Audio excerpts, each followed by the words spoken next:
Couple of things for you guys before we start this video. Check out those Boost auto lights. We got the switchback cab lights and we got the switchback mirrors. I'll post the links below. I'm going to be putting the links in the description if you guys are interested in any future videos, but go check them things out because I didn't think I'd like the switchback cab lights at first, but they really go with the truck. And also it's kind of nice having the turn signal feature up top. And we also have, if you're ever pulling a trailer, look at that. That to me, that turn signal on the back is a nice safety feature because if you're driving down the road and you have a trailer and you want to get over real quick and there's someone halfway down, they know that you have your turn signal on. Whereas if you turn the turn signal on with a wide trailer, and a lot of times they don't have marker lights on the side like they should because sometimes they're out, that's a nice safety feature. So I like that, but go check out Boost Auto. They hooked me up with the mirrors and the lights up top and I absolutely love them.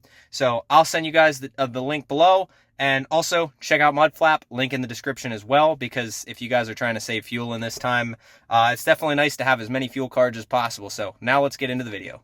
All right, first start with the trans. We just got it filled. I put like a quart or two over on the dipstick. So I'm gonna start it. I'll have her film.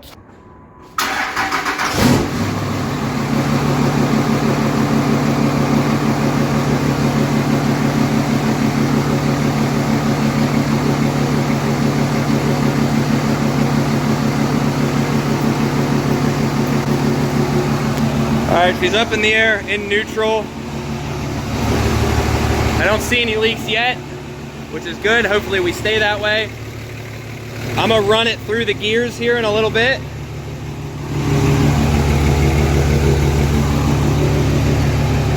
Should be in neutral.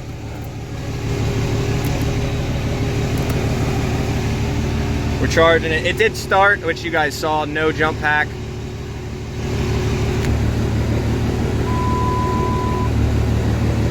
All right, so I'm gonna get it to run through.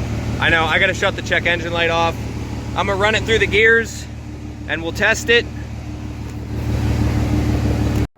All right, Berthonomus is back on the ground. I have 2 extra quarts of fluid. So we go drive around.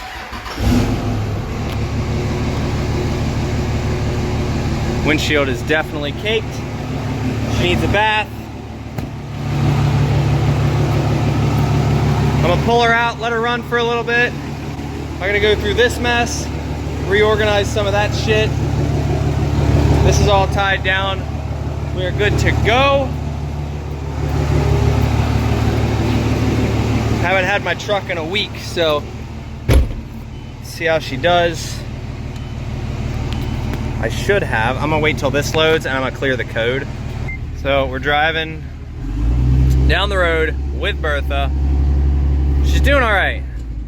Haven't had any issues. I got to hear the blow off once.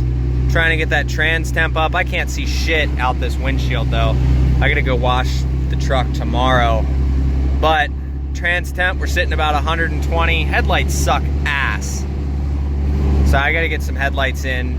Coolant temp, we're about 190. I'm gonna get on it once we get up here on the road, and then when I get home, I'm gonna throw her in neutral, check the fluid while it's warm, see where we're at, and then I'll just put more fluid in it tomorrow, depending on what it's at on the dipstick. I got 2 quarts left, so hopefully that's all it needs. Damn, my boy, them headlights.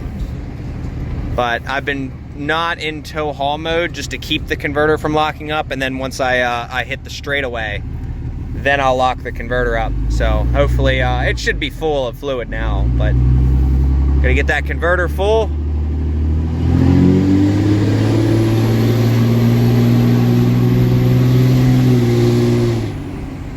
It still does the same thing it did at 30 some PSI, so it's definitely a boost leak, not the wastegate. Because if you see the boost pressure, it'll hit like 32 and then it'll just plummet after you hear a loud psh. So it's definitely a boost leak. I gotta figure that out. But that should be a simple fix. All right. Gonna hear Bertha under the tunnel. Let's see how it is. I don't want to blind that guy. All right.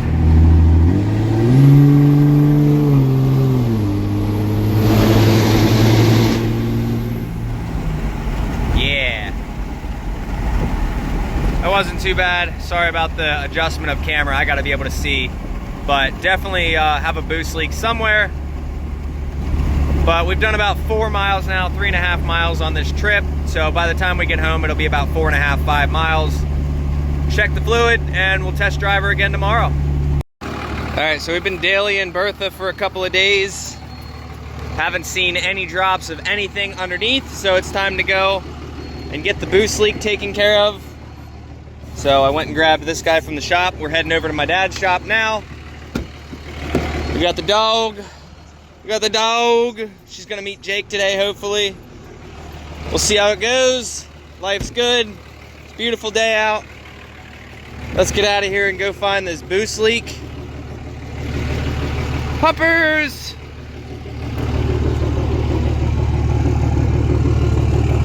Nothing back here falling out. Let's get. All right, puppers tied up here. We're only gonna be in here for a couple minutes. Let me get this whole thing off here. Take that out. Drop her down. So pretty much we're just gonna check for boost leak. Should be pretty simple. I do feel like it's this connection right here, but I'll be able to check everything. At about 32 PSI it blows off, and it was not the wastegate problem. So I put a new wastegate on it. Didn't fix the issue. It's just a nitpicky issue, to be honest. It's nothing crazy. It's not gonna it's just annoying more than anything, and this is one of those things you're gonna have to realize if you wanna own a diesel truck. You're gonna have these little nitpicky issues every now and again. All right, so all this thing is basically it, clips onto the front of the turbo. You fill it with air, and you listen for leaks. And when you figure out that you have a leak somewhere, like I said, I'm really thinking it's this one here. This thing bloats out pretty badly. But once you find the leaks, what you do is you spray it with a little bit of soapy water, and it makes it easier to find the leaks. All right, so as expected, there's the boost leak. So I'm gonna try to find a new boot and go from there, but nothing else. I didn't hear any other leaks. I'm gonna check the other boots and connections and whatnot, but I'm definitely thinking that is 100% this one. All right, so I'm gonna kind of show you guys how this works. I know the compressor's going off in the background, whatever, but basically, you fill this fucker with air. There we go. Then we watch her go up. You can hear the leak immediately.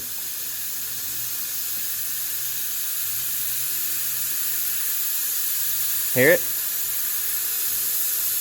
That's 20 pounds.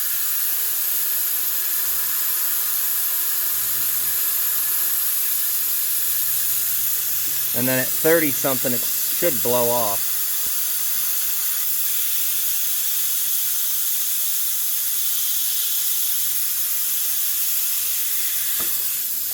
You can hear it.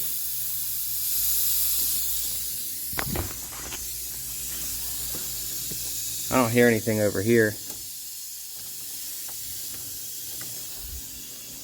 Yeah, it's literally just that one. That's a bomb right there.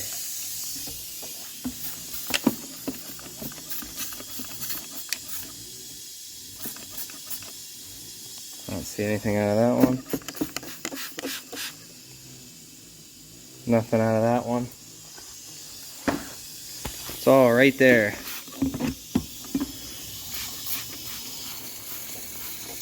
You can hear the sound change when I did that. So we definitely need a boot.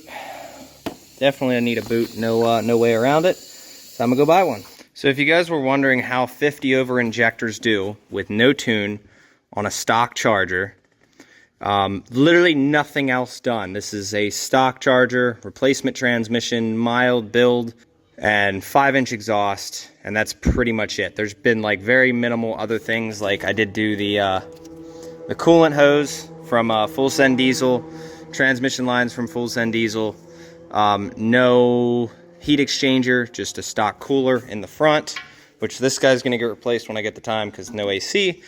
But the EGTs stay well manageable with a pretty decent boost leak. So imagine what those EGTs are gonna be when there is no boost leaks at all. So kind of looking forward to seeing how that is. I don't like that that fell. That's supposed to be in that little hole right there. There you go. Oh, I don't like that. That's such a bad design right there. I'm gonna probably bend that out of the way. I don't like that. You see, you notice things, because like what's gonna happen is that wiring is gonna like start chafing eventually. I am gonna move that over actually. Just let it hang there. 50 over injectors do very well on a stock truck. This thing literally pulls everything I need it to. So I'm gonna throw a zip tie on that because I forgot to. I think one melted or broke when I was doing the turbo. So I'm gonna do that quick and then throw this thing back together and start going to try to find the correct part.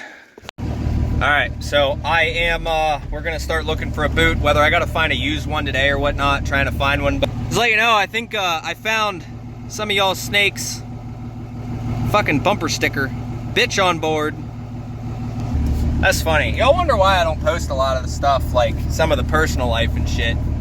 A lot of snakes try to bring down success, and we're not gonna let that happen. I'm gonna keep pushing. I'm gonna keep doing. All right, so I want to show you guys something here, and I got in an argument with somebody in my comments. You see this wire being loose right here? I noticed when I left, the alternator wasn't charging. This wire to the alternator is hot as hell right now. This alternator is putting out max voltage, but the gauge is reading 12.2, like it's not charging. And I'm like, oh, I could just drive to the shop and shit, you know. This battery would have exploded had I not caught this in time. Luckily, I'm 30 seconds from the house.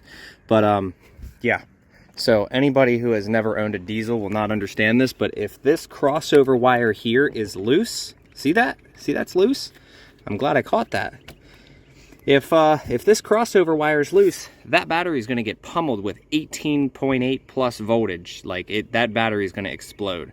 So keep that in mind. I'm glad I caught it because it could have been really bad. I actually had it happen to me. My first diesel would happen to me when I put a cold air intake on. I disconnected the batteries and put them back on. I don't know why that one's loose. But it is loose nonetheless, and this wire is hot as fucking hell. So, a little bit of a mishap, but it's all right. It's literally going to be a 5-second fix. Just fix this wire and go on about my day. This is by far like one of my favorite things I've ever built, and I know this thing isn't perfect, but it is. I remember someone saying, how many tools? You're not going to be able to fit any tools in there, and I'm like, I can literally pull an engine with all the tools that are in this bad Larry. I need to make a latch yet and seal it of water. So this is my lock so far. I think I just closed. I don't know if I closed the hood or not. I don't think I did. Yeah, I didn't. So I'm gonna come over here because I got some welding jobs tonight. But I'm gonna come over here, and now it's tight. Now let's start it and see. And yes, I get it, but guys, by the way, this gauge is going to say 12 volts for about 3 minutes or until you hit 20 miles an hour. So me driving around the park, you never would have noticed it. See, it's going to say 12. It's going to go up initially, but it's going to come back down. But look at that. We have full voltage. Perfect. Check your battery connections, guys. I don't know why. Just one of those things might have slipped by me. I'm still waiting on this connector. This is just a ground. This is fine. I'm gonna connect that right to there. But we're good. Pull that into there a little bit. There you go. Reloomed it. Call it a day. Oh, look at that. We got plenty of charging voltage. All right, here's the before, only sprayed with brake cleaner. Show you guys. And then we're gonna hit it with some Scotch-Brite. Make it look a little bit nicer than that, so it seals. All right, here's the after, let me see the seal. It goes on one way. Uh-oh, is that the right one? I don't know if that's the, I think that might be the wrong one.